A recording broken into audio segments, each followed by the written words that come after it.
चालू केलं जाऊन आंदोलन एक मिनिट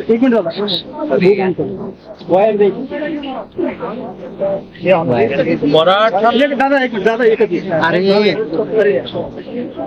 हा दादा हा रोल हो जरा भारतीय लोकांना आत्महत्या केलेली आहे काय जी जी भूम केली मराठा समाजाला माझं आव्हान असं आहे की ऑलरेडी 2017ला स्वातंत्र्यापासून आरक्षण आणि सुविधा कंबाईन होतं.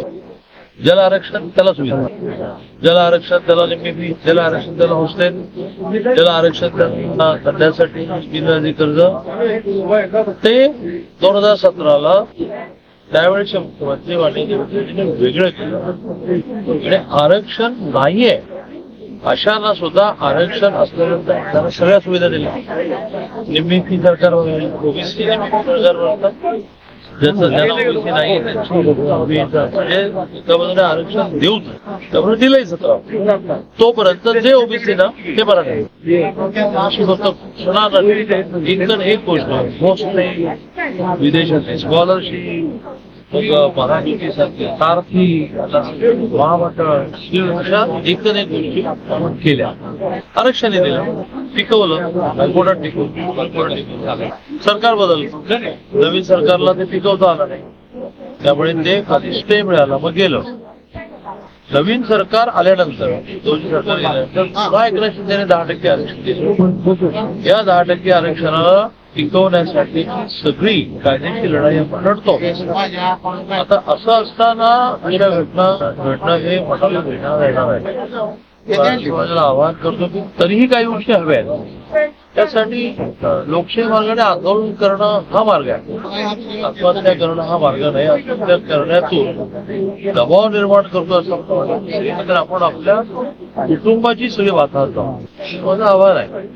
आता ज्या एका मुद्द्याला 10% आरक्षण दिल्यानंतरही मराठा आंदोलन करण्याचे सगळे सोयऱ्याचे अधिकार मी आपल्याला ठामपणे सांगतो की 2017ला त्याही विषयामध्ये माननीय देवेंद्रजी रक्त संबंधामध्ये व्हेरिफिकेशनची आवश्यकता नाही नावाचा कायदा केला. त्या कायद्यामध्ये आणि सगळे सोयऱ्याचे ओबीसीने आमच्या आरक्षणावर हे घालावे कारण नाही. आणि मराठा समाजाने सुद्धा ऑलरेडी 2017 कायदाच आहे. मी वकिलांना कायदा करणं घेऊन बसायला तयार आहे. मी काल दिल्लीला जाण्याच्या आधी सकाळी लवकर दिल्लीला गेलो. एक 2017चा रक्त संबंधामध्ये व्हेरिफिकेशनची आवश्यकता नाही. एक कलम घ्यायचं, सगळेच वरील तुम्हाला काय हवंय ते घ्यायचं, बाय सोडा. दुसरं घ्यायचं, बाय सोडा. तुमच्याकडे सापडली तर तुमच्या सगळे सोयरे म्हणजे काय तर त्याची व्याख्या सुप्रीम कोर्टाने केली आहे. सगळे सोयरे पितृसत्ताक पद्धतीने पित्या गुण येतात. म्हणजे आजोबा, पजोबा, माझा मुलगा, माझा चुलत भाऊ आता तो जर आपल्याला सगळे सोयऱ्यांच्या कायद्यामध्ये ऑलरेडी जे येतं ते नव्याने दिलं जात नाही अशा प्रकारची नोंद ज्याची सापडते त्याला दाखला देण्याची आधीच कायदा आहे.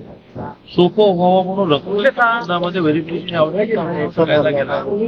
ओबीसी आणि मराठा समाज का म्हणताय ते माझ्यासारख्या क्लॅरिटी असणार, स्पष्टता असणार, कळत असणार हात जोडून ओबीसी समाजाला एका टेबलवर बसतो. ओबीसी समाजाने येताना 10 वकील आणायचे, मराठा समाजाने 10 वकील आणायचे, सरकारने 10 वकील घेऊन बसले. लक्षात येईल की जे जे आपण मागतो ते मिळालंय. तरी आपलं म्हणणं आहे का किंवा सगळे सोयऱ्यांची जी अधिसूचना निघाली ती फायनल अधिसूचना आहे का चालू आहे ती आम्ही काढून देणार नाही असं ओके समाजाने म्हणण्याची आवश्यकता नाही. पण त्यातून काहीही नवीन देत नाही, स्पष्टता आणतो. म्हणून आत्महत्यांना माझं आव्हान आहे की त्या सगळ्यांची घ्यावी. साधारणतः ऍडमिशन इतक्या मोकळ्या जातात, त्यामुळे आरक्षणाचा विषय त्या आर्ट्स सायन्स कॉमर्स मध्ये काही कॉलेजेस मध्ये आले की जिथे 10% मराठा आरक्षण नाही, ताबडतोब मी डायरेक्टरला फोन केला देवळाकरला, त्याला म्हटलं की ते सगळ्या कॉलेजेसवर कारवाई करा आणि आता त्यांची ऍडमिशन मध्ये त्यांना 10% वाढीव द्या आणि सांगा की 10% ऑन टेबल डिस्कशन नाही, मौलिकवर आले विषय संपला. ऑन टेबल डिस्कशन हे दादा तुम्ही खूप मोठी चर्चा केली. दादा एकच मिनिट दादा, आपण एक मोठं आता काय म्हटलं, आता पुन्हा दादा दोघांनाही आव्हान आहे की सगळं समजातून चालतं, कोणी कोणामध्ये घुसत नाहीये आणि बीसी समाजाने नवीन काही देत नाही. मराठा समाजाच्या हक्काचं काय विरोध सापडले तर कुठली सर्टिफिकेट द्यायला पाहिजे की नाही द्यायला पाहिजे. तर बाईटली कोणती सर्टिफिकेट मिळालं एकाला की आपोआप त्याच्या पितृकडून येणार आहे, वडिलांकडून येणार आहे, आजोबाकडून येणार आहे, सासूकडून येणार आहे, सगळ्यांना मिळणार की नाही मिळणार. कायदाच आहे, नवीन कुठे कायदा घ्यायचा, आधीच आहे. ओबीसीने गैरसमज करून घेण्याची आवश्यकता नाही. आणि मराठा समाजाला सुद्धा आपल्याला कोणती नोट सापडल्यानंतर आपल्या नातेवाईकांना मिळणार की नाही शंका बाळगण्याची. दादा मुलींच्या शिक्षणाबद्दल दादा आपण मुलींच्या शिक्षणाबद्दल आपण खूप बद्दल वारंवार सरकारने पुढे जायच नाही आचारसंहितेमुळे माझा हार काढायचा राहिला. अन्यथा मंत्रिमंडळाच्या निर्णय झाला तो मंत्रिमंडळामध्ये व्हावा लागतो, त्याशिवाय त्याला अधिकृतपणा येणार नाही. आपली माझे मुख्यमंत्री महोदय देवेंद्रजी अजितदादा यांचं गेले 2-3 दिवस त्यांना असं वाटतंय की आचारसंहिता मुंबईमध्ये आहे हे आपल्याला माहिती नसेल. ती 26ला त्यामुळे अधिवेशन 10 जूनला होणार होतं, ते 27 वर गेले, आधी 24 वर गेले, 26 27 वर. जरी महाराष्ट्रातली आचारसंहिता देशातली असली तरी ती मुंबईत पदवीधर आणि शिक्षक निवडणुकीत आहे म्हणून हा विषय पेंडिंग आहे. आचारसंहिता संपल्याचा आवश्यक. सगळ्यात महत्वाचं म्हणजे आर्ट्स सायन्स कॉमर्स मध्ये मुलीच नाही मुलांना सुद्धा 100% फी माफ असते. ती ऍडमिशन आता सुरू आहे, ज्याच्यामध्ये हा मुद्दा येणार आहे पॉलिटिकल इंजिनिअरिंग. अजून एक सरकारने की पक्षाचं काम त्यांनी केलेलं नाही. आमच्या पक्षामध्ये प्रत्येक गोष्टी नियमाप्रमाणे चालतात. आमची एक अनुशासन समिती असते, सिनियर व्यक्ती त्याच्यामध्ये चेअरमन असतात, माझ्या म्हणून अपूर नाईक असतो बघतो दादा. ती त्या समितीकडे गेलेली तक्रार जी आहे त्याची छाननी करते, मग निर्णय होतो. आता ज्यांना असं वाटतंय किंवा रणजित दादाने ते म्हणतात पक्षविरोधी काम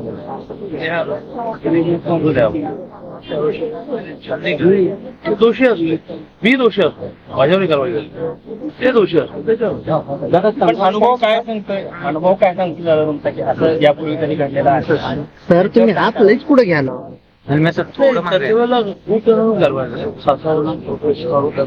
झालंय पण त्यासाठी बघा न्याय उशिरा मिळाला तरी चालतो, पण जो दोषी नाही त्याच्यावर अन्याय होण्याचे कारण न्यायालयामध्ये इतके दिवस चालू नाही, पण ते इतके दिवस चाललं तर एक लॉजिक हेही आहे वाव देऊ नव्याने काहीतरी. सोलापूरच्या पराभवाचं कारण सोलापुरात आपला आहे ना राज्याच्या अध्यक्षांनी सुवर्ण 48 निरीक्षक आहे, त्या निरीक्षकांनी पूर्ण दिवस प्रवास केला. असं ऍडव्हान्स बोलण्यामध्ये पोहा नाही, त्यामुळे आपल्याला संघाने काही सूचना केलेल्या अशी चर्चा आहे की राज्यात केवळ हिंदुत्व चालणार नाही, पोषक हिंदुत्वावर भर द्यावा लागणार आहे. विधानसभेसाठी मोठे बदल करावे लागणार. नेते कुठे सापडतात मला माहित नाही. हे सध्याचा हार्डकोर कॉन्सेप्ट आहे असं अजून माझ्याकडून आला नाही. माझ्या वातावरण काल दिल्लीमध्ये बैठक झाली, काय चर्चा साधारण विश्लेषण अतिशय चांगलं विश्लेषण आणि विधानसभा निवडणुकीची तयारी. Okay thank you